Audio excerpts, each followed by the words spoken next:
doing? It's February. How are you getting on with your goals for the year? Well, as promised, today I'll be sharing a few things with you regarding forming good habits an easier way. It's not always easy to break bad habits and form new ones. The secret is to start small. Did you know things that separate successful people from unsuccessful people are habits? Not necessarily goals. We all have goals. We all, want to achieve things, but it's not always easy to let go of old habits and form new ones so that you can achieve your goals. People tend to have preferences in doing things the way they have always done them. That's why most people are, they become resistant to change. But change is something that happens. Change happens all the time, especially that our world is continually changing. We've got to be able to let go of an old way of doing things. So what is a habit? Something that you do often, so often that it becomes automatic. Habits are the small decisions that you make and actions that you perform every day without even thinking about it sometimes. Your life today is essentially the sum of your habits. That is how in shape or out of shape you are. They are a result of your habits. How much money you have in your account is a result of your daily habits. Where you are in your career, your relationships, so and so. So small, consistent actions repeated over time add up to significant results. It's not what you do once in a while that changes your life, but it's what you do consistently. I believe it's John Maxwell who said the secret of your future is hidden in your daily routine.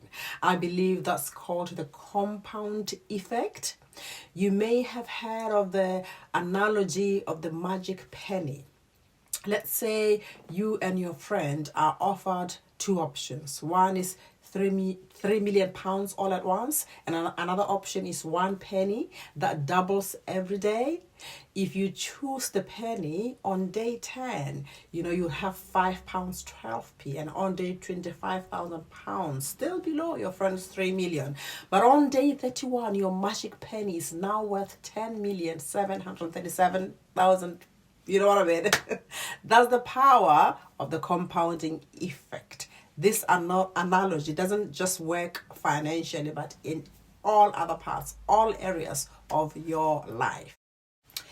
You don't start with nothing, in life. You start with a penny. You start with the little that you have.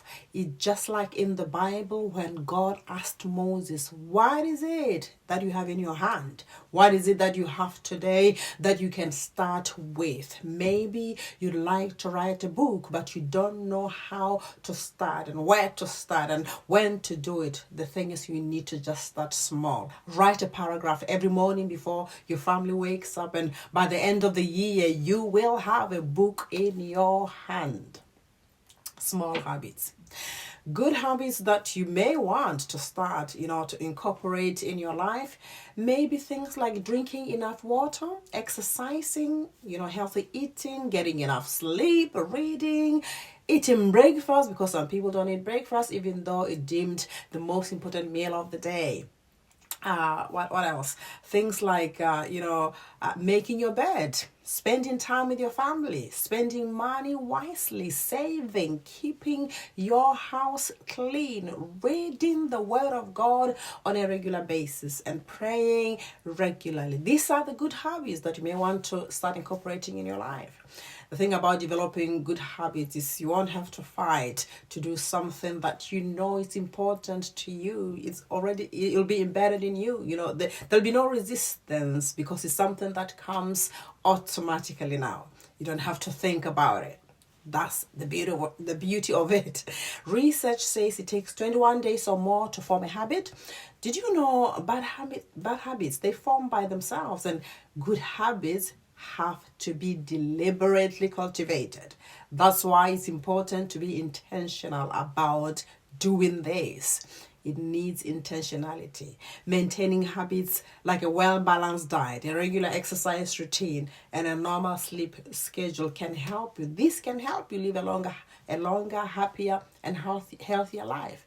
But while we know what to do to improve our health, Developing these habits is not always easy.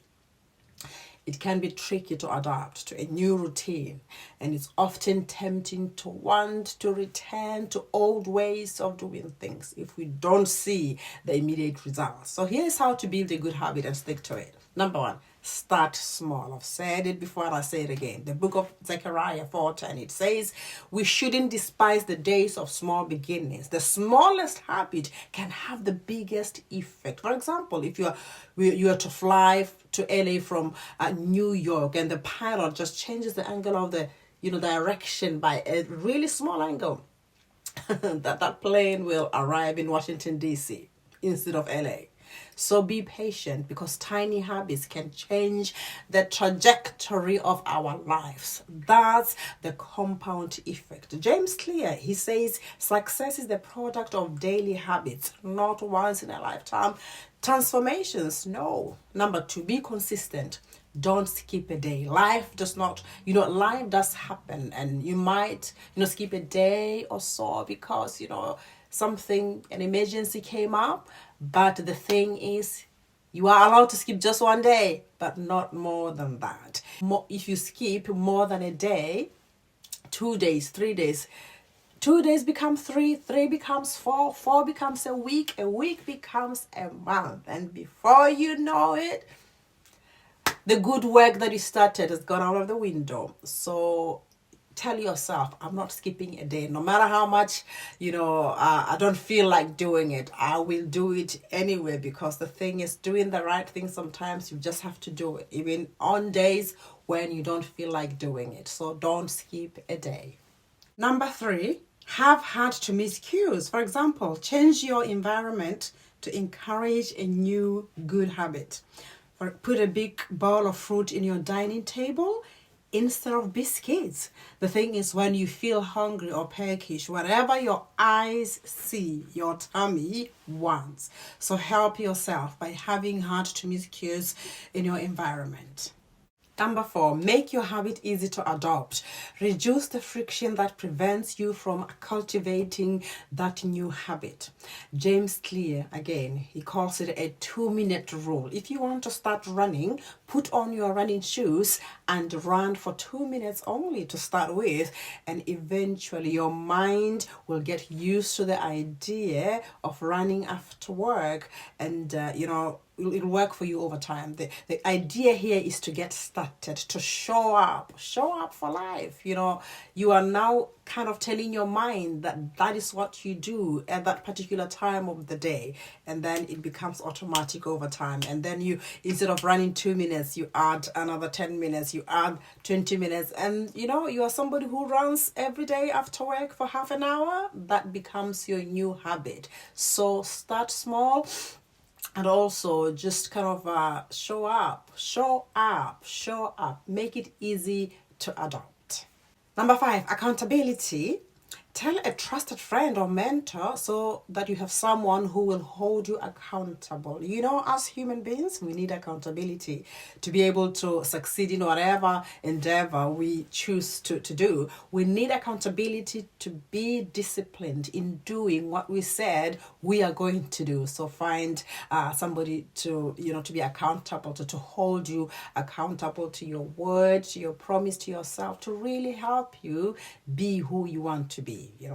Form a habit that you want to form that will be good for you in the long run. Accountability is good. It will help you to stick to your word. Number 6, affirmation. Watch what you say. Don't sabotage yourself and your efforts by speaking negative things about your resolve to change your life. Speak life over you. Speak the word of God. Tell yourself, this is who you are now. This is your identity. You are a runner. You are an early morning person. You are an organized person. Focus on the person that you want to become, not the outcome. For example, if you want to start running, say, I'm a runner, and then you will live up to that. Number 7, reward yourself. We are motivated by an anticipation of a reward. So for every little win, celebrate and reward yourself for that. We all have goals, but to achieve your goals, you've got to have the right systems in place. You've got to have a routine. It won't be easy. You will need to be disciplined. You've got to have greed to go for it and be persistent, even on days when you don't feel like doing it. If you persist, you will get to where you need to be. Hebrews chapter 12, verse 11 in the Bible, it says, no discipline seems pleasant at the time, but it's painful. But later on, however, it produces a harvest of righteousness and peace for those who have been trained by it. So stick to your new habits, and you will see the results that you want by the end of this year.